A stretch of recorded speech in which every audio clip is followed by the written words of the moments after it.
Baik, Assalamualaikum warahmatullahi wabarakatuh. Kami dari kelompok 11 akan mempresentasikan tugas kualitas informasi kami yang berjudul Evaluasi Dimensi Kualitas Informasi pada Website Smart City Kabupaten Bantul.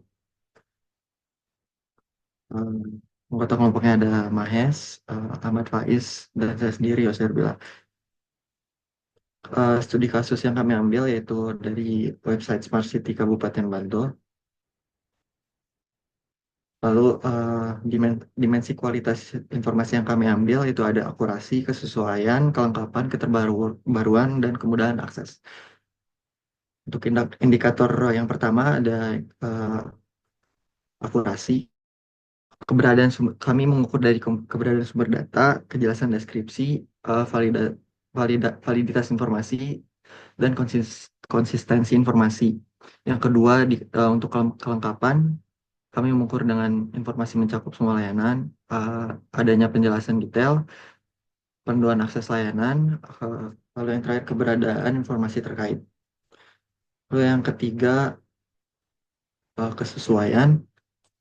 Kami mengukur informasi relevan dengan kebutuhan warga Bantul, penekanan pada fitur lokal, penyesuaian bahasa sesuai audiens, fokus pada prioritas utama pengguna untuk yang keterbaruan, informasi berita diperbarui secara rutin, pembaruan layanan disertakan di situs, data statistik terkini tersedia, informasi jadwal acara terintegrasi dengan kalender real time.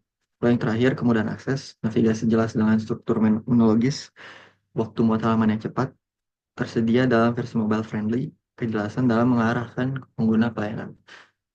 Lalu estimasi kebutuhan yang kami ambil untuk setiap dimensi, yaitu informasi harus dapat diverifikasi melalui sumber yang jelas, data yang disajikan harus akurat untuk meningkatkan kepercayaan pengguna terhadap layanan Smart City. Untuk kelengkapan, semua layanan dan informasi yang diperlukan warga harus tersedia dalam satu tempat. Informasi prosedural seperti cara menggunakan layanan atau fitur harus disediakan. Yang ketiga, kesesuaian informasi yang tersedia harus sesuai. Konten harus menggunakan bahasa yang mudah dipahami, terutama bagi pengguna awam. Keterbaruan informasi terutama terkait berita dan data statistik harus diperbarui secara berkala. Harus ada transparansi mengenai tanggal pembaruan terakhir. Lalu yang terakhir ada kemudahan akses. Pengguna harus dengan mudah menemukan informasi tanpa mengalami kendala teknis. Website harus responsif untuk berbagai perangkat termasuk ponsel. Terus selanjutnya akan dijelaskan oleh teman saya. Baik, berikutnya untuk asesmen per dimensi kualitas informasi. Yang pertama, akurasi. Indikator utama adalah informasi memiliki sumber yang jelas dan terpercaya. Yang kedua, tidak ada kesalahan data atau ketik. Yang ketiga, data konsisten di seluruh halaman. Dan yang keempat, metode pengumpulan data transparan. Analisis temuan positif yang kami dapatkan adalah tangkapan layar Master Plan Bantul Smart City menunjukkan data implementasi inovasi dengan indikator kuantitatif. 443 implementasi, 19 belum dilakukan. Data ini mencerminkan tingkat akurasi tinggi jika didukung dengan sumber terpercaya. Berikutnya program inovasi inovatif BSC memuat deskripsi program PIC penanggung jawab dan status pelaksanaan yang dapat diverifikasi. Temuan negatif, tidak ada referensi eksplisit terhadap sumber data, seperti tautan ke laporan resmi BPS atau lembaga terkait. Next. Berikut adalah bukti yang kami dapatkan. Next.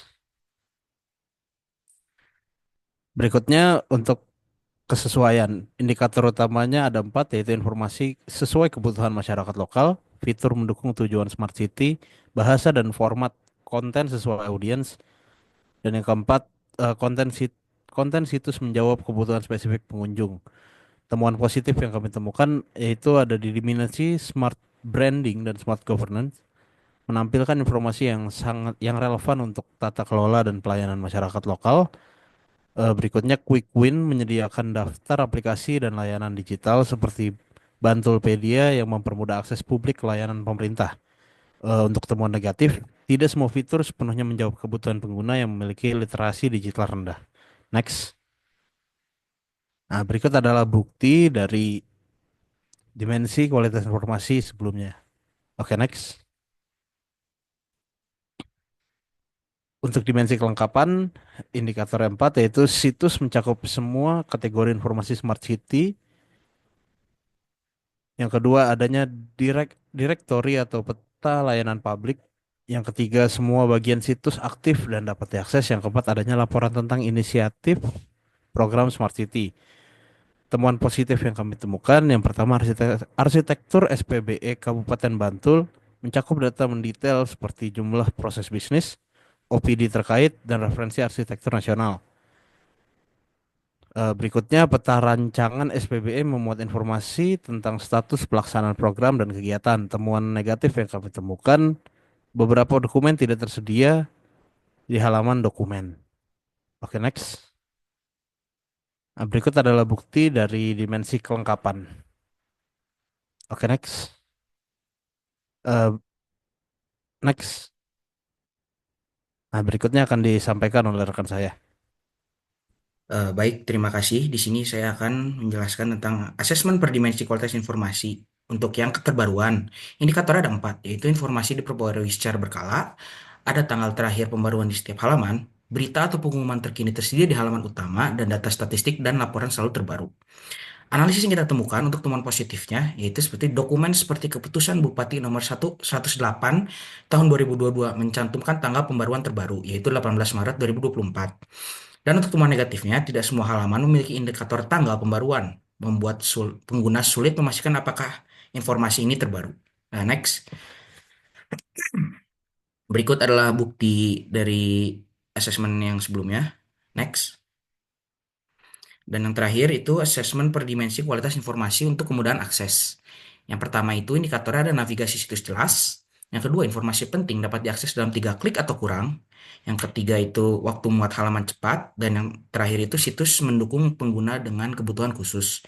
Analisisnya, untuk temuan positif ini, struktur menu navigasi sangat jelas dengan kategori seperti dimensi, SPBE, dan dokumen.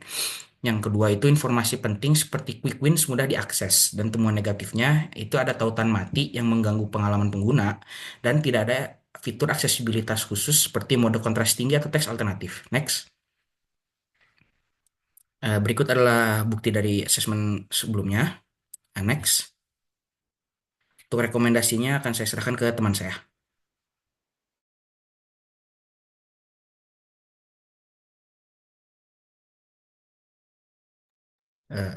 Yes.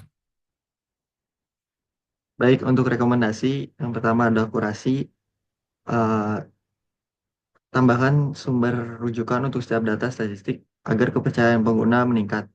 Yang kedua, berikan akses ke laporan lengkap dasar data yang ditampilkan.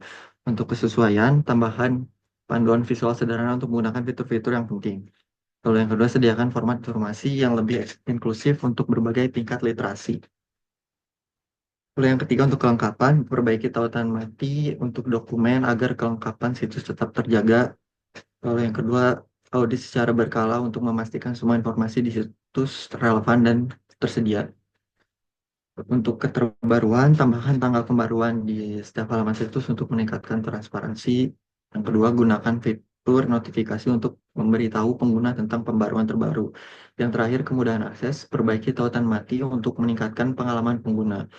Tambahkan fitur aksesibilitas seperti peningkatan ukuran teks atau mode kontras tinggi. Sekian dari kelompok kami. Mohon maaf bila ada kesalahan. Wassalamualaikum warahmatullahi wabarakatuh.